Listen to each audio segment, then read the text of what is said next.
दया दृष्टि कर हृदय में भक्ति भाव उपजाओ। इस अध्याय को पढ़ो सुनो, कृपा दृष्टि बरसाओ। हरे कृष्णा। आप सभी का दिन शुभ और मंगलमय हो। आज आप सुनेंगे कार्तिक मास महात्म्य के आगे की कथा। सूत जी ऋषिगणों से कहते हैं कि हे ऋषियों, इस प्रकार अपनी पत्नी सत्यभामा को भगवान श्री कृष्ण सुंदर कथा सुनाकर संध्योपासना करने के लिए अपनी माता के घर में चले गए। यह कार्तिक मास का व्रत भगवान विष्णु को अति प्रिय है तथा यह भगवान विष्णु की प्रीति प्रदान करने वाला है।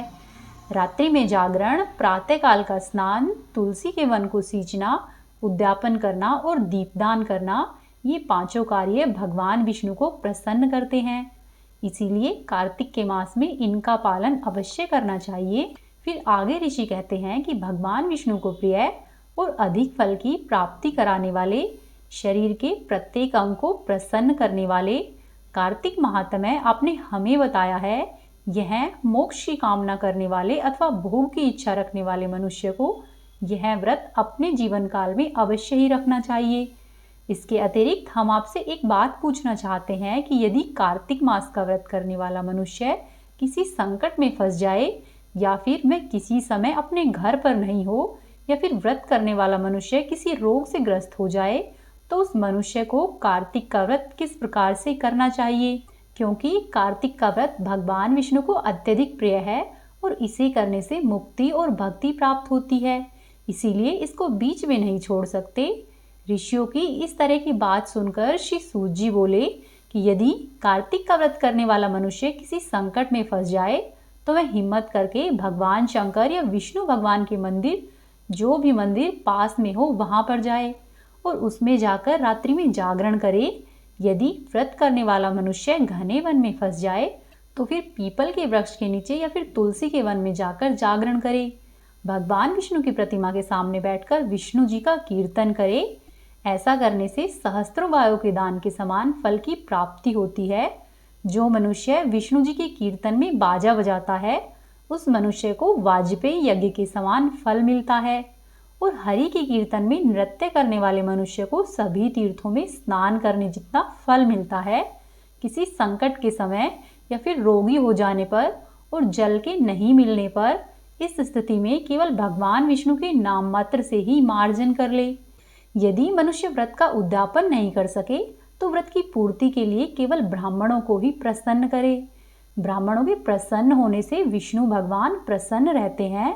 यदि मनुष्य दीपदान करने में असमर्थ हो तो दूसरे मनुष्य के द्वारा जो दीप जलाए जाते हैं उन दीपों की वायु के बुझने से रक्षा करे। यदि तुलसी का पौधा समीप नहीं हो तो वैष्णव ब्राह्मण ही की पूजा कर ले, क्योंकि भगवान विष्णु सदैव ही अपने भक्तों के समीप रहते हैं। इन सब के न होने पर कार्तिक का व्रत करने वाला मनुष्य ब्राह्मण, गाय, पीपल और वट वृक्ष की श्रद्धा पूर्वक सेवा करे। फिर आगे शौनक आदि ऋषि बोले कि आपने गौ तथा ब्राह्मणों के समान पीपल और वट वृक्षों के बारे में बताया है और सभी वृक्षों में पीपल तथा वट वृक्ष को ही श्रेष्ठ क्यों कहा गया है? हे भगवान, हमें इसका कारण बताइए। तब श्री सूत जी बोले कि पीपल भगवान विष्णु का और वट वृक्ष भगवान शंकर का स्वरूप है। पलाश ब्रह्मा जी से उत्पन्न हुआ है। जो कार्तिक मास में उसके पत्तल में भोजन करता है वह मनुष्य भगवान विष्णु के लोक में जाता है। जो भी इन वृक्षों की पूजा, सेवा एवं दर्शन करते हैं उसके सभी प्रकार के पाप नष्ट हो जाते हैं। फिर ऋषियों ने पूछा कि हे प्रभु, हम लोगों के मन में एक शंका है कि ब्रह्मा, विष्णु और शंकर ये वृक्ष के स्वरूप क्यों हुए? कृपया करके हमारी शंका का निवारण कीजिए। तब श्री सूत जी बोले कि प्राचीन काल में भगवान शिव तथा माता पार्वती विहार कर रहे थे। उस समय उनके विहार में विघ्न उपस्थित करने के उद्देश्य से अग्निदेव ब्राह्मण का रूप धारण करके वहां पर पहुंच गए। विहार के आनंद के वशीभूत हो जाने के कारण कुपित होकर माता पार्वती ने सभी देवताओं को श्राप दे दिया। माता पार्वती ने कहा कि हे देवताओं, विषय सुख से कीट पतंगे तक अनभिज्ञ नहीं है। आप लोगों ने देवता होकर भी उसमें विघ्न उपस्थित किया है, इसीलिए आप सभी देवतागण वृक्ष बन जाओ। सूत जी बोले कि इस प्रकार से क्रोधित पार्वती जी के श्राप के कारण समस्त देवतागण वृक्ष बन गए। यही कारण है कि भगवान विष्णु पीपल और भगवान शिव वट वृक्ष हो गए। इसीलिए भगवान विष्णु का शनिदेव के साथ योग होने के कारण केवल शनिवार के दिन ही पीपल वृक्ष को छूना चाहिए, अन्य किसी दिनों में पीपल वृक्ष का स्पर्श नहीं करना चाहिए। अब आप सुनिए कार्तिक स्नान की कथा। एक बार की बात है, एक बूढ़ा ब्राह्मण था। वह ब्राह्मण रोजाना पीपल के पेड़ को जल से सींचा करता था। पीपल में से रोजाना एक लड़की निकलती और कहती कि पिताजी मैं आपके साथ आऊंगी। यह सुन सुनकर बूढ़ा दिन प्रतिदिन कमजोर होता गया। एक दिन उसकी बुढ़िया ने पूछा कि क्या बात है, तुम इस तरह से दुबले क्यों होते जा रहे हो। तब वह लड़का बोला कि प्रतिदिन पीपल में से एक लड़की निकलती है और मुझसे पिताजी कहती है और कहती है कि मैं तुम्हारे साथ घर पर आऊंगी। अब तुम ही बताओ, हमारे 6 बेटियां पहले से ही है और यदि मैं एक और लेकर आऊंगा तो हम लोग कैसे खाएंगे। हम लोग पहले ही भिक्षा मांगकर अपना गुजारा करते हैं और उसमें से भी हमें आधा भूखा रहना पड़ता है। उसकी बात सुनकर मैं बुढ़िया बोली कि कल उसे लेकर आ जाना, जब 6 लड़कियां खाना खाती है तो एक और सही। अगले दिन जब बूढ़ा पीपल सींचने गया तो लड़की को घर पर ले आया। घर लाने के बाद वह बूढ़ा ब्राह्मण आटा मांगने के लिए चला गया तो उसे और दिन की अपेक्षा में आज उसे ज्यादा आटा मिला। फिर जब वह बूढ़ी ब्रह्माणी आटा छानने लगी तो लड़की ने कहा कि लाओ माँ, मैं आटा छान देती हूँ। फिर वह आटा छानने बैठ गई तो आटा छानते हुए परात भर गई। उसके बाद उसकी माँ खाना बनाने लगी तो लड़की बोली कि माँ, आज रसोई मैं बनाऊंगी। तो बूढ़ी ब्रह्मानी बोली कि बेटा तेरे हाथ जल जाएंगे। लेकिन लड़की बनी हुई माँ लक्ष्मी नहीं मानी और वह रसोई के लिए खाना बनाने में लग गई। उसने तरह तरह के 3600 प्रकार के व्यंजन बना डाले और आज कितने ही दिनों के बाद सभी लोगों ने भरपेट खाना खाया। इससे पहले वे सभी आधे पेट ही थोड़ा बहुत भोजन खाकर सो जाते थे। जब रात हुई तो बूढ़ी ब्रह्माणी का भाई आया और कहने लगा कि दीदी, मैं तो तुम्हारे घर में खाना खाऊंगा। बूढ़ी ब्रह्माणी परेशान हो गई और सोचने लगी कि अब इतनी रात को मैं खाना कहाँ से लेकर आऊंगी। तब लड़की बनी हुई माँ लक्ष्मी ने पूछा कि माँ क्या बात है। तब बूढ़ी ब्रह्माणी बोली कि बेटा तेरा मामा आया है और रोटी खाने के लिए बोल रहा है, लेकिन हम सब ने तो रोटियां खा ली है, अब उसके लिए मैं रोटी कहाँ से लाऊंगी। तब लड़की बोली कि माँ तुम चिंता मत करो, मामा के लिए रोटी मैं बना दूंगी। ऐसा कहकर वह रसोई में गई और मामा के लिए 3600 प्रकार के व्यंजन बना डाले। मामा ने भरपेट खाना खाया और कहा कि बहन, इससे पहले ऐसा खाना मैंने कभी नहीं खाया है। तब बुढ़िया ने कहा कि भाई, ये सब तेरी इस पावनी भांजी ने बनाया है, ये सब इसी की वजह से है। फिर जब शाम हुई तो लड़की बोली कि माँ, चौका लगा के चौके का दिया जला देना, मैं आज कोठे में सोऊंगी। तब बूढ़ी ब्रह्माणी बोली कि बेटा, कोठे में तू डर जाएगी। लेकिन लड़की बोली कि नहीं नहीं माँ, मैं नहीं डरूंगी, मैं आज अंदर कोठे में ही सोऊंगी। ऐसा कहकर वह लड़की अंदर कोठे में जाकर सो गई। जब आधी रात हुई तो वह लड़की उठी और चारों ओर अपनी दृष्टि डाली तो सब जगह पर धन ही धन हो गया। जब वह बाहर जाने लगी तो पड़ोस का एक बूढ़ा ब्राह्मण सो रहा था। उसने उस लड़की को देखा और कहा कि बेटी, तू कहाँ पर चली। तब लड़की बोली कि मैं तो दरिद्रता दूर करने आई थी, अगर तुम्हें दूर करवानी है तो करवा लो। उस बूढ़े ब्राह्मण ने कहा कि हाँ बेटी, कर दो। लड़की बनी हुई माँ लक्ष्मी ने उसके घर की तरफ भी दृष्टि डाली तो उसके घर में भी चारों ओर धन ही धन हो गया। सुबह सवेरे जब सब उठे तो लड़की को नहीं पाकर सब उसे ढूंढने लग गए कि पावनी बेटी कहाँ पर चली गई। फिर उनकी पड़ोस से वह बूढ़ा ब्राह्मण आया और बोला कि वह तो माँ लक्ष्मी थी, तुम्हारे साथ साथ मेरे घर की दरिद्रता भी दूर कर गई। हे लक्ष्मी माता, जैसे आपने उन सब की दरिद्रता को दूर किया है वैसे ही सब की करना। प्रेम पूर्वक बोली लक्ष्मी मैया की जय। एक बार की बात है, किसी गांव में एक गुजरी और उसकी बहू रहा करती थी। गुजरी का बेटा विदेश में कमाने के लिए गया हुआ था। एक दिन गुजरी ने अपनी बहू से कहा कि बहू, ऐसा कर, तू शहर जाकर दूध और दही बेचा। सास के कहने पर बहू दूध और दही बेचने गई। जब बहू दूध बेचने के लिए शहर जा रही थी तो उसने देखा कि रास्ते में कुछ औरतें पीपल के पास बैठी हुई है। तो बहू ने उनसे पूछा कि तुम सब यह क्या कर रही हो। तो औरत बोली कि बहन, कार्तिक का मास चल रहा है और हम सब लोग यहाँ पर पीपल पथवारी को सींचने के लिए आती है। तो उस बहू ने पूछा कि ऐसा करने से क्या होता है। तब औरतों ने जवाब दिया कि पीपल और पथवारी को सींचने से अन्न और धन मिलता है, वर्षों का बिछड़ा हुआ पति मिलता है, पुत्र पौत्र मिलते हैं, तुम जो चाहो वो सब मिलता है।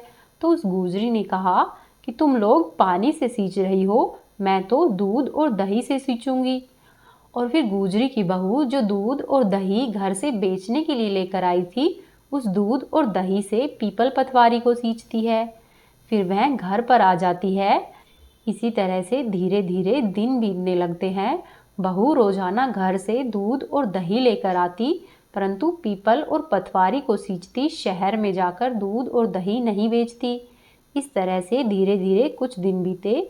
तब एक दिन उसकी सास कहती है कि बहू, तू रोजाना दूध और दही बेच कर आती है, उनके पैसे कब ला कर देगी। तब बहू बोली कि माँ जी, जब कार्तिक का महीना पूरा हो जाएगा तब मैं आपको पैसे ला कर दूंगी। फिर धीरे धीरे कार्तिक का महीना पूरा हो गया और जब कार्तिक मास की पूर्णिमा आई तो पूर्णिमा के दिन गुजरी की बहू पीपल और पथवारी के पास धरना देकर बैठ गई। कुछ देर तक वह वहीं बैठी रही। सभी महिलाएं आई, पूजा करके वापस चली गई, परंतु शाम हो गई, गुजरी वहां से जाने का नाम ही नहीं ले रही थी। तब पीपल पथवारी ने पूछा कि तुम यहाँ पर क्यों बैठी हो। तब गुजरी की बहू बोली कि मेरी सास दूध और दही के पैसे मांगेगी तो मैं क्या करूँगी।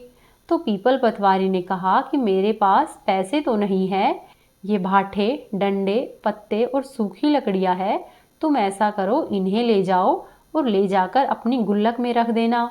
बहू ने पीपल पथवारी के कहे अनुसार ही किया। उन लकड़ी, डंडे और पत्तों को लेकर घर पर आ गई और घर पर लाकर अपनी तिजोरी में रख दिया। जब सास ने पूछा कि क्या आज तुम पैसे लेकर आई हो, तो बहू ने कहा कि हाँ माँ जी, पैसे मैंने तिजोरी में रख दिए हैं।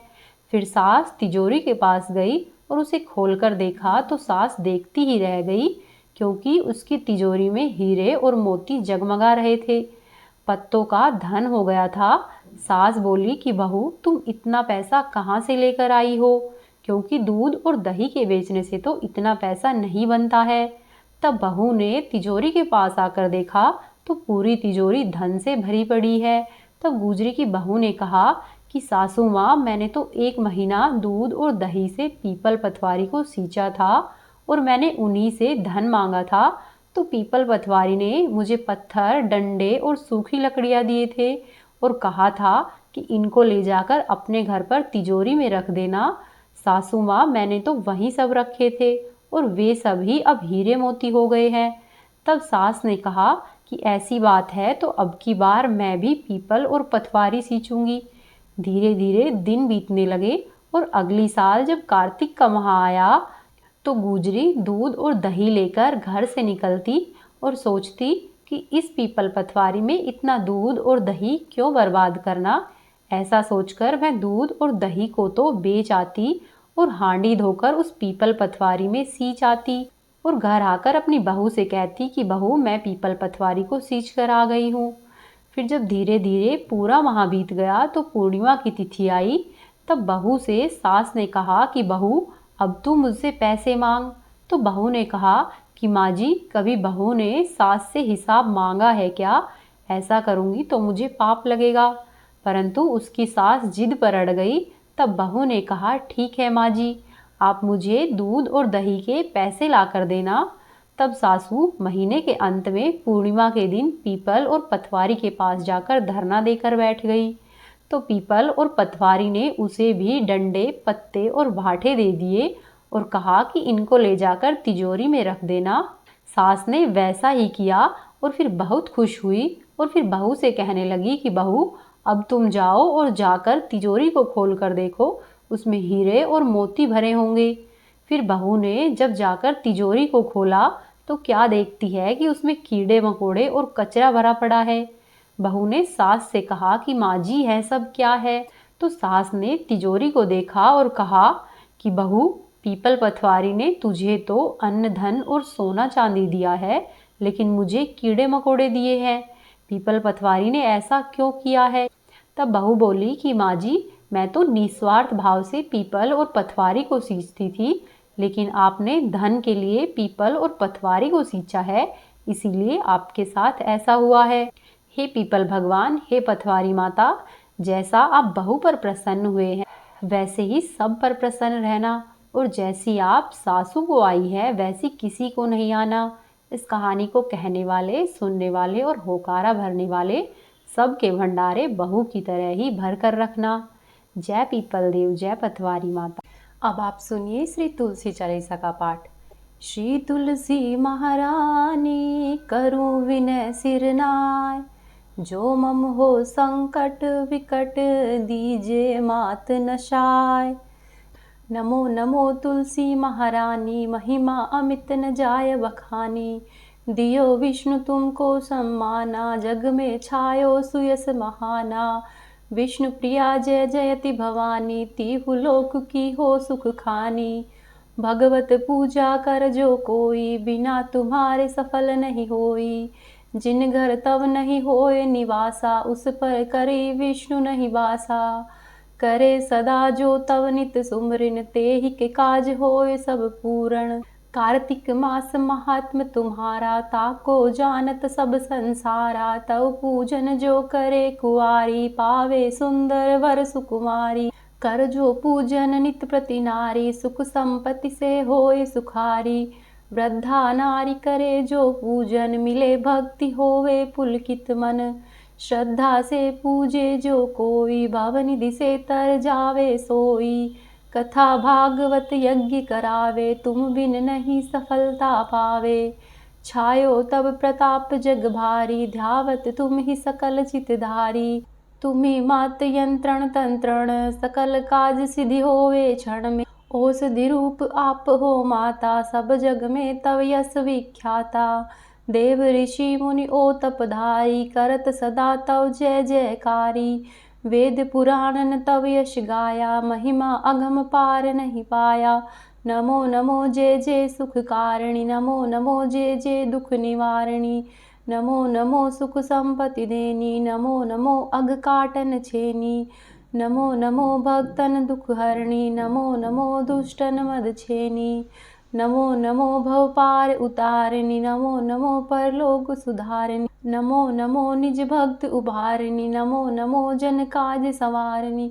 नमो नमो जय कुमति नशावनी, नमो नमो सुख उपजावनी। जयति जयति जय तुलसी माई, ध्याऊ तुमको शीस नवाई। निज जन जानी मोहि अपनाओ, बिगड़े कारज आप बनाओ। करूँ विनय मैं मात तुम्हारी, पूर्ण आशा करऊ हमारी। शरण चरण कर जोरी मनाऊं, निस दिन तेरे ही गुण गाऊं। करऊँ मात यह अब मोह पर दाया, निर्मल होए सकल मम काया। मांगू मात यह वर दीजे, सकल मनोरथ पूर्ण कीजे।